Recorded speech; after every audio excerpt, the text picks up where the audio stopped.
Hello student, my name is Kamaldeep Singh Nijjar और आज का हमारा पार्ट है फोर्थ पार्ट। ठीक है, फोर्थ पार्ट है हमारे पास। जी हमारा जो चैप्टर चल रहा है वो लास्ट चैप्टर है लीनियर अलजेब्रा का, जिसमें हम लीनियर ट्रांसफॉर्मेशन को ऐसा मैट्रिक्स में रिप्रेजेंट करते हैं। ठीक है, और यदि आपके पास यदि जे कुछ भी है तो हमारा जो लास्ट 3 टॉपिक हमने किए थे, हर एक टॉपिक में डिफरेंट किया है। तो आज एक न्यू एग्जांपल आ रही है हमारे सामने, और सबसे पहले एग्जांपल लेते हैं स्टेटमेंट के और फिर देखते हैं क्या आप इसमें डिफरेंस यहाँ पर फाइंड कर पाते कि नहीं। तो हमारे पास एक लीनियर है, हमारे पास ट्रांसफॉर्मेशन है दैट इज R3 से R2 में है बी लीनियर ट्रांसफॉर्मेशन जो कि डिफाइंड की हुई है t x by z is equal to like 2x plus y minus z and 3x minus 2y plus 4z. ठीक है, so this is a linear transformation from R3 to R2 number 1 and we need to find the matrix of t relative to the ordered basis. हमारे पास अभी दो basis है एक time पर, एक B1 है और एक हमारे पास B2 है, R3 एंड R2 रिस्पेक्टिवली। ठीक है, तो हमारे पास जो सेकंड वाली बेसिस है दैट इज ऑफ R2, तो ये हमारे पास R2 की बेसिस है। ठीक है, ओके तो हमारा जो काम हमने मैट्रिक्स करनी है टी की with respect to two basis B1 and B2, और कैसे करेंगे, जहां पर क्या डिफरेंस है, क्या ये नेक्स्ट एक्सरसाइज का क्वेश्चन है। सबसे पहले ये सोचिए कि क्या हमें ये आता है या फिर ये कुछ डिफरेंट है। तो सबसे पहले आप स्माइल करें प्यारी से, बिकॉज यहाँ पर मैं बताना चाहता हूँ जहां पर डिफरेंट कुछ भी नहीं है, ये similar to the previous one है जो आपको वीडियो में सेकंड वीडियो में मिल जाएगा या फिर फर्स्ट वीडियो में आपको मिल जाएगा। डिफरेंस यहाँ पर फर्क क्या था, सिर्फ जो हमने पहले पार्ट किए थे 1 एंड 2 उसमें हमने लीनियर ऑपरेटर यूज किया था। जो हमारा R3 था तो R3 में चलते थे, R2 से R2 में चलते थे, और वहां पर बिकॉज आपके पास जो डोमेन और कोडोमेन वो दोनों सेम होती, तो आपके पास एक ही बेसिस दी होती थी, वही बेसिस दोनों पर काम करती थी। जहां पर जब हमने एलिमेंट पुट करने थे D1 तभी हम यही बेसिस लिखते थे, और जो जिनके आंसर आते वो सेम स्पेस में जाते थे, इसलिए वही बेसिस फिर से वहां पर होती थी। तो हम उन इमेजेस को उसी के लीनियर कॉम्बिनेशन में लिखते थे। लेकिन जहां पर फर्क कहां पर आ चुका है, जहां पर फर्स्ट तो हम 3 डायमेंशन में है, लेकिन जैसे ट्रांसफॉर्मेशन करेंगे 2 डायमेंशन में एंट्री हो जाएगी, तो इसकी बेसिस डिफरेंट होगी, इसकी बेसिस डिफरेंट होगी। So that's why we are given that 2 different basis. First one is for the 3 dimensional and second one for the R2 space।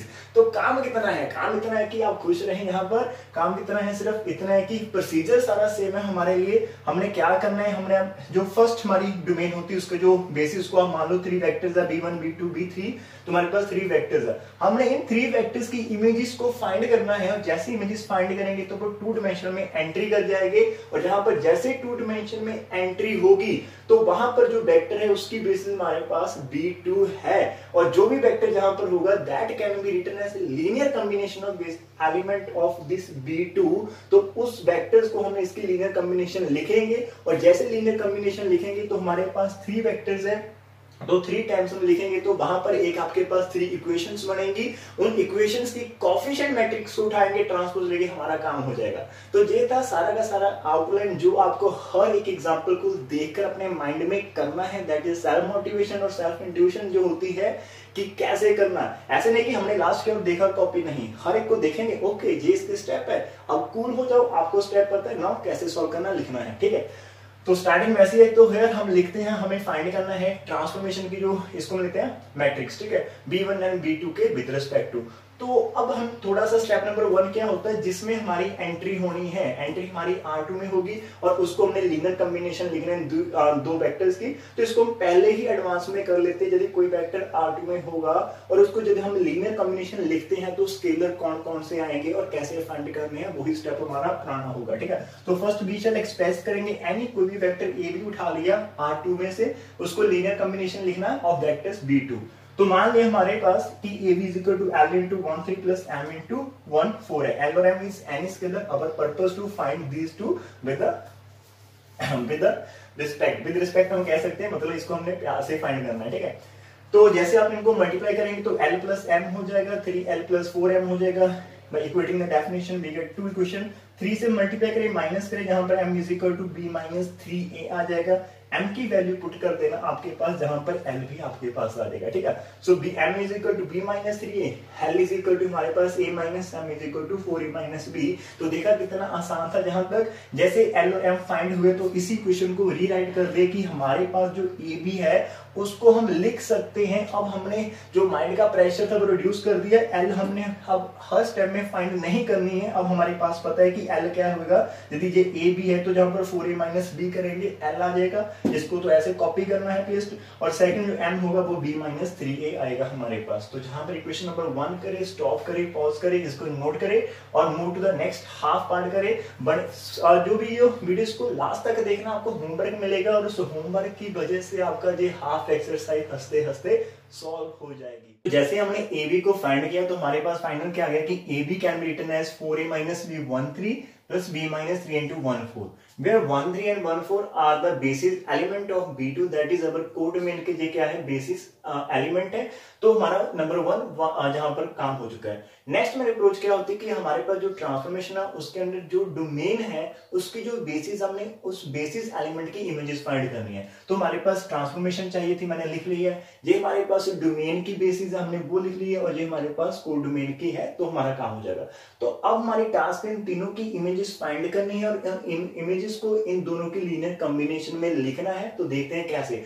1 step हो गए, 1 लाइन आंसर हो गए, बहुत आसान से हो गए जी हमारे पास। तो मैंने इसको फर्स्ट टाइम किया अभी लाइव में, तो पहले तो कभी टीच नहीं किया इसको कभी मैंने अपने यहाँ पर कॉलेज में, तो फर्स्ट टाइम कर रहा हूँ, लेकिन काफी इजी लग रहे हैं मेरे को, काफी जहाँ पर मजा आ रहा है, आनंद आ रहा है, यहाँ पर खुशी कि इतने आसान हो सकते हैं ये सब। तो सबसे पहले हमने फाइंड किया, दैट इज इसकी इमेज फाइंड करनी 1 1 1। देखिए जहां पर माइंड को शांत कर दे, कुछ नहीं करना, just calculation, putting the values and plus minus का सम है ये सारा। 1 1 इसका मीनिंग 1 1 1, तो आप क्या करना चाहिए इनको 1 1 1 लिखे तो क्या हो जाएगा, -1 कैंसिल, जहां से 2 आ जाएगा, फिर से 1 1 लिख दीजिए, जहां पर हमारे पास क्या आ जाएगा 7 - 2 5 आ चुका। तो इसका आंसर तो आसानी से आ चुका है। जैसे अब 2 5 आ चुका तो इसका मीनिंग हम कोडोमेन में पहुंच चुके हैं। अभी कोडोमेन में जो हमारी बेसिस है ये वाली, तो हमारा अभी रिस्पॉन्सिबिलिटी है कि इसको हम linear combination of basis element लिखे। तो उसके लिए भी हमने कुछ नहीं करना है, इसको मान लीजिए हमारा ए है और ये हमारा बी है, तो हमने जस्ट वैल्यूज पुट करनी है।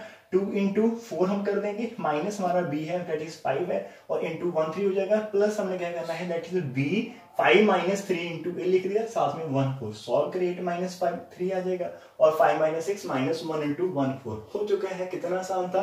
सेम सेकंड को उठाए यहाँ पर 1 1 0, तो यहाँ पर 1 1 0 1 1 0, तो हमारे पास 3 आ चुका है, 1 1 0 दैट इज 1 आ चुका है। अभी a कितना है हमारे पास 3 और b कितना है हमारे पास 1 है, तो इसको भी सेम जहां पर लिखे रहे, तो हमारे पास 4 into 3 12 माइनस b क्या 1, तो जी हमारा 11 into हो जाएगा, ठीक है। और सेकंड करेंगे, b को फर्स्ट लिख लेना है 1 एंड -3 into दैट इज 9, 1 - 9 में -8 हो जाएगा। तो होप सो अब आपको समझ में आ चुका है। नीचे कमेंट में जाइए और बताइए, यदि आप अच्छे स्टूडेंट हो तो आपकी रिस्पॉन्सिबिलिटी है जहां पर बताना है कि सर आपका हो चुका है, ठीक है। सर ने कहना आप ऐसे कह सकते हो कि जस्ट आई हैव डन, ठीक है। तो यहाँ पर हमने थर्ड वेक्टर को फाइंड कर लेना, ठीक है। तो जैसे हमने तीनों को फाइंड किया तो असल में हमारे पास क्या हो चुका है, ये जो वेक्टर की इमेज है this is and this and this. तो यहाँ पर ये जो इक्वेशन बनी इसकी आपने कोएफिशिएंट मैट्रिक्स उठानी है, तो ये हमारा 3 - 1 हो गया, 11 - 8 हो गया, 5 - 3 उठाइएगा और उसको ट्रांसपोज कर दीजिएगा। तो हमारे पास जो मैट्रिक्स है, हमने कोएफिशिएंट मैट्रिक्स को उठाया, ट्रांसपोज किया, और जो हमारी मैट्रिक्स बन गई that is our final answer, कि हमने इस जो लीनियर ट्रांसफॉर्मेशन था उसको मैट्रिक्स फॉर्म में कर दिया। मेरा इरादा था यहाँ पर एक एग्जांपल और इसके सिमिलर क्वेश्चन देने का, लेकिन नेक्स्ट जो एग्जांपल है वो भी इंपॉर्टेंट है, वो हम करते हैं एक पॉलिनोमियल के ऊपर काम करना है, बहुत आसान है, तो करने में काफी आनंद होगा, ठीक है। जी सेकंड एग्जांपल है that is important one. Important मतलब जी आज हम डिफरेंट करने वाले हैं, कुछ हटके करने वाले हैं यहाँ पर, सो थोड़ा ध्यान से। तो हमारे पास जो ट्रांसफॉर्मेशन वो बी स्पेस से डब्ल्यू में है, ट्रांसफॉर्मेशन लीनियर ट्रांसफॉर्मेशन डिफाइन की हुई है कि T of F x mean जहां से एफ एक्स यदि लेंगे तो उसकी इमेज को कैसे चेक करना है, that is integration of F T D T 1 से लेकर एक्स। तो जहां पर एफ एक्स लेते तो हमने जस्ट वेरिएबल को टी में ट्रांसफर करना है, with respect to D T integration करके लिमिट्स 1 to x उसको सॉल्व कर देना है, ठीक है। तो इमेजेस फाइंड करने का जो मेथड जी हमारे पास है। और b हमारे पास स्पेस कैसी है, b में हम क्या करने वाले हैं, एफ एक्स असल में है हमारे पास क्या, तो एफ एक्स एक पॉलिनोमियल है, ओवर फील्ड हमारे पास r है, और एफ एक्स की जो डिग्री है हमारे पास वो less than equal to 3x, यहाँ पर 3 आ जाएगा, और एफ एक्स इक्वल टू जाओ तो एफ एक्स जीरो है, जीरो पॉलिनोमियल आपके पास हो सकती है जहां फिर आपके पास डिग्री लेस देन 3 और उसके इक्वल हो सकती है, जहां पर हमारे पास जो उन्होंने कंडीशन दी हुई है। ठीक है, तो साथ में हमारे पास जो बी है उसके लिए बेसिस हमारे पास दिया हुआ है। बेसिस का मीनिंग हमारे पास जो मैक्सिमम है वो 2 डिग्री की हम लेने वाले हैं। ठीक है, या तो आपके पास वो कांस्टेंट हो सकती है, मीन डिग्री 0 हो सकती है, या फिर 1 डिग्री की, या फिर 2 डिग्री की हमारे पास बेसिस है। तो इसकी लीनियर कॉम्बिनेशन से ही पॉलिनोमियल जनरेट होगी सारी की सारी बी में। ठीक है, और उसके साथ जो b2 है उसकी बेसिस हमारे पास 1x x स्क्वायर और x क्यूब दी हुई है, और वहां पर जो आंसर है वो 3 में जा सकते हैं, बिकॉज आप इंटीग्रेशन करने वाले हो। और आपको पता है इंटीग्रेशन में यदि आप 1 डिग्री की पॉलिनोमियल लिखते तो आंसर आपका 2 डिग्री में जाता है, यदि आप 2 डिग्री लिखते तो वो पावर को इंक्रीज कर देता है, स्टेप अप कर देता है। तो इसीलिए उन्होंने कहा कि मैक्सिमम जो भी आपके पास एफ एक्स बनेगी पॉलिनोमियल इस पूरे प्रोसेस के दौरान वो मैक्सिमम 3 तक हो सकती है, और कम से कम वो 0 तक भी हो सकती है। ठीक है, जहां पर उन्होंने 0। तो जो हमारे पास b1 और b2 हमें करना क्या, हमने मैट्रिक्स फाइंड करनी है t की related to basis b1 and b2। ये थोड़ा सा हटके है हमारे लिए, लेकिन कितना आसान है आप देख सकते हो। जहां पर इसका टोटल आंसर मैंने निकाला वो सिर्फ 3 लाइंस में, तो ये 3 लाइन से हो जाएगा और एक स्माइल के साथ। ठीक है, तो फाइंड क्या करना है, t b1 b2। ये इतना आसान है, मतलब कि आपको कुछ एग्जांपल ऐसी होती है जो हम सोचते हैं कि यार मैं ये नहीं करूंगा, ये तो स्किप करूंगा, ऐसे मेरे को देखने को अच्छी नहीं लगती, क्या एफ एक्स है ऐसा, तो आप इसको स्किप करने की आई थिंक 50% लोग इसको स्किप करने की सोचते हैं, लेकिन वो सबसे आसान होती है। अब देखते हैं जहां पर। ठीक है, और सबसे पहले हम क्या करेंगे, फंडा क्या है हमारा फंडा क्या है, यदि कुछ भी आ जाए, जब भी आपको ये वर्ड यहाँ पर दिखेगा कि आपने मैट्रिक्स करनी है ट्रांसफॉर्मेशन की, और साथ में आपके पास डोमेन की बेसिस है और कोडोमेन की बेसिस है, तो इवन हमें यहाँ पर ट्राई तो करना चाहिए, हमें ऐसे ही हार नहीं माननी है। तो हम ट्राई क्या करेंगे, हमारे पास जो भी आपके पास जहां पर डोमेन की बेसिस है उसमें जितने भी एलिमेंट्स है, आप एक काम करो, उन एलिमेंट्स को जहां पर पुट करना स्टार्ट करें, उनकी इमेजेस को फाइंड करें। ठीक है, इतना तो हम कर सकते हैं। जैसे हम उनकी इमेजेस को फाइंड करेंगे तो नेक्स्ट थॉट हमारा ये आना चाहिए कि हमने इमेजेस को फाइंड किया और इमेजेस वो गई कहां पर है, वो इमेजेस हमारी एंटर करके डब्ल्यू में। ओके, तो यहां पर आप सोचिए, ओके तो अब हम डब्ल्यू में एंटर कर चुके हैं, हमारे पास डब्ल्यू में अभी 4 एलिमेंट्स है, वो 4 एलिमेंट 3 एलिमेंट्स है, 3 एलिमेंट में इनकी 3 वेक्टर की 3 इमेजेस हमारे पास वहां पर है। तो अब हम आगे क्या कर सकते हैं, नेक्स्ट क्या कर सकते हैं, जैसे हम W में एंटर कर गए और अब W में हमारे पास 3 वेक्टर्स हैं जिनको हम अभी देख रहे हैं, ऑब्जर्व कर रहे हैं, सोच रहे हैं, और साथ ही में एक थॉट आना चाहिए कि W की बेसिस मेरे पास है, मेरे को बेसिस की डेफिनेशन पता है कि यदि आपके पास किसी स्पेस की बेसिस है और आपको उस बेसिस का कोई भी वेक्टर मालूम है, तो आप कुछ तो कर सकते हैं। क्या कर सकते हैं, आप ट्राई कीजिए उस वेक्टर को लीनियर कॉम्बिनेशन ऑफ इसमें लिखने की, वो डेफिनेटली लिखा जाएगा, आपने इतना तो करना है। जैसे हमने 1 को लिखा, 2 को लिखा, 3 को लिखा, जब हमने लिख दिया उसके बाद हम ऑब्जर्व करेंगे, वाओ हमने तो एक मैट्रिक्स फॉर्म कर दी है, तो आपने कोएफिशिएंट को उठाना है, मैट्रिक्स बन जाएगी, ट्रांसपोज लेना, आपका आंसर आ जाएगा। तो ये पूरा थॉट प्रोसेस था, इससे भी हमारा काम चल जाएगा। ठीक है, सो ऐसी थिंकिंग हमने जनरेट करनी है, तो मैथ हमारा काफी इजी होगा। ठीक है, तो करते हैं स्टार्ट। आपको पता चल गया, अब हमारा सारी गेम तो हो गई है, तो आप कर सकते हो। तो यहाँ पर सबसे पहले हमने 1 लिया, तो ठीक है, b1 का बेसिस जहां पर 1 लिखे एफ एक्स की वैल्यू, तो यदि आपका एफ एक्स 1 है तो इसका मीनिंग आपका एफ टी भी 1 होगा। तो 1 लिखा, तो 1 की इंटीग्रेशन क्या होती है with respect to T, upper limit 1 minus x. तो जहां पर x माइनस 1 आ चुका है और मेरे को जो आंसर आ चुका, मेरे को उसको इसके लीनियर कॉम्बिनेशन में लिखना है। ठीक है, तो मैंने इसको ऑर्डर क्या है, ऑर्डर आपको यही मेंटेन रखना होगा। लाइक फर्स्ट आपके पास क्या है, जहां पर कांस्टेंट है, देन आपको x, देन आपको x स्क्वायर, देन आपको x क्यूब, इस यही ऑर्डर मेंटेन करना है यहाँ पर। ठीक है, तो इंक्रीजिंग पावर ऑफ x हमने करना है, तो मैंने इसको थोड़ा सा शिफ्ट कर दिया। ठीक है, कम्यूटेटिव लॉ यहाँ पर यूज कर लिया कि -1 को आगे लिख दिया और x को साथ में लिख दिया। अब मेरे को ये जो आंसर आ चुका है इसको लिखना है इन 4 जो एलिमेंट की लीनियर कॉम्बिनेशन के साथ। कितना आसान है, देखो आप लिख नहीं सकते क्या, हम -1 को लिख सकते हैं ना, -1 × 1, तो इसका मीनिंग 1 की एंट्री हो चुकी है। हम x को लिख सकते हैं, यहाँ पर भी x चाहिए, तो x को x लेंगे तो साथ में 1 को मल्टीप्लाई करवा दो, कोई फर्क तो नहीं पड़ेगा। तो इसका मीनिंग हमारा ये जो 2 एलिमेंट थे वो 2 तो आ चुके, लेकिन हमने पूरा प्रॉपर लिखना है, तो नेक्स्ट वाली x स्क्वायर की एंट्री चाहिए, लेकिन यहाँ पर तो नहीं है, तो क्या फर्क पड़ता है, 0 से मल्टीप्लाई करके लिख सकते हैं ना। तुमने +0 × x स्क्वायर लिख दिया एंड +0 × x क्यूब लिख दिया। तो देखे ध्यान से, t ऑफ 1 की इमेज चेक की, x माइनस 1 आया था, थोड़ा सा इसको शिफ्ट किया, शिफ्ट करने के बाद अब इसको हमने रिप्रेजेंट कर दिया है 4 एलिमेंट्स की linear combination, that is 1 x, x square and x cube, और कोएफिशिएंट हमने यूज कर लिया -1 1 0 0। तो हमारे पास कितना आसान हो गया। तो नेक्स्ट मूव करते हैं सेकंड का, 1 + x को लिखे गया 1 प्लस टी आ जाएगा जब आप उसको एफ टी में शिफ्ट करेंगे। इंटीग्रेशन करने पर T plus T square by 2 आ जाएगा, तो जहां पर आपने upper limit minus lower limit जहां पर लिखनी है, ठीक है। और यहाँ पर हम लिख सकते हैं 1 to x, तो अपर लिमिट पुट कर दी x plus x square by 2, lower limit put कर दी -1 -3 बाई 2। माइंड में कंसेप्ट सही है, वही होना चाहिए कि सबसे पहले लिखेंगे तो लिखेंगे भाई हम कांस्टेंट को, तो कांस्टेंट बन जाएगा -3 बाई 2, ठीक है। तो मैंने इसको ऐसे लिख दिया। अभी साथ में x या प्लस एक्स स्क्वायर बाई 2। अब देखिए यहाँ पर ऑब्जर्व करें, मेरे को तो कैसे लिखना है 1, तो 1 को हम लिख सकते हैं ना -3 बाई 2 इंटू 1, तो वो तो -3 बाई 2 ही रहेगा। ऐसे x को भी तो मैं लिख ही सकता हूँ 1 इंटू x, तो 1 इंटू x तो x ही आपका रहेगा, ठीक है। और साथ में यहाँ पर x स्क्वायर और इसके साथ जो स्केलर है वो हमारा 1 बाई 2 है, ठीक है। तो मैंने यहाँ पर ब्रैकेट्स पुट करी हुई है, मैंने ब्रैकेट उनके भी ऊपर पुट करी है जो मेरे बेसिस के एलिमेंट है, तो हम उनको थोड़ा सा हाईलाइट करते हैं, थोड़ी सी इंपॉर्टेंस दे रहे हैं भाई। तो ब्रैकेट में जब मेरे को पता लग जाएगा कि जो साथ में है वो मेरा स्केलर है, वो मेरा कोफिशिएंट है, ठीक है। तो जहां पर आपके पास एक्स स्क्वायर तक तो था लेकिन एक्स क्यूब नहीं था, तो क्या फर्क पड़ता है, 0 से मल्टीप्लाई करके एंट्री करवा लेंगे तो आपको पता चल गया होगा क्या करना है। तो साथ ही में लास्ट वाला करना 1 minus x plus x square integration 1 आ जाएगी। हमारे पास एक थोड़ी सी मिस्टेक हो चुकी है जहां पर नहीं ठीक है, तो अभी हमने इसको एफ एक्स को एफ टी में चेंज किया है। 1 minus T T square integration करने के बाद यहाँ पर T square by 2 plus 3 by 3 आ चुका है। अपर लिमिट 1 टू एक्सपोर्ट करें जैसे आप लोअर करेंगे 1 तो इसको सॉल्व कर लेना, ठीक है माय डियर्स। इसको सॉल्व कर लेना, सॉल्व करने के बाद ये -5/6 आ जाएगा और मैंने इसको लिख दिया है -1/5/6 इंटू 1 लिख सकते हैं स्टार्टिंग में। उसके बाद x है, इसको फिर से लिख दीजिए प्लस का, तो 1 इंटू एक्स कर दिया, एक्स स्क्वायर तो -1/2 इंटू एक्स लिख सकते हैं, तो ये यहाँ पर एक्स क्यूब ही था तो 1/3 इंटू एक्स क्यूब।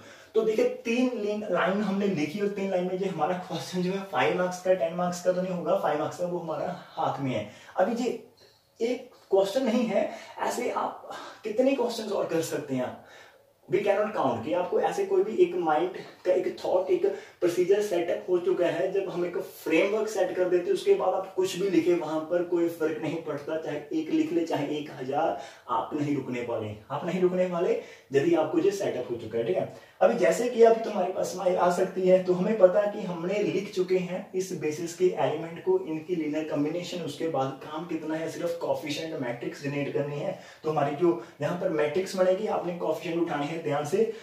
तो फर्स्ट वाली का आ रहा है 1 1 0 0, तुम्हारा फर्स्ट वाली से आ रहे हैं हमारे पास माइनस, ठीक है।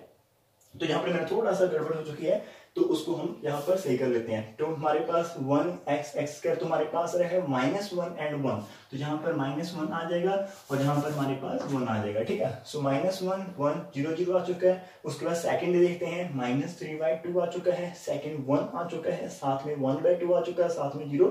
Is it okay up to here? And next one is -5/6 1 आ चुका है, -1/2 एंड +3/2। तो अब इसका ट्रांसपोज करना है, ट्रांसपोज करने के बाद हमारे पास जो आंसर आ जाएगा वो कुछ ऐसे हो जाएगा, ठीक है। तो जल्दी में मिस्टेक हो जाती है लेकिन हमें हमारी मिस्टेक का पता चल चुका है।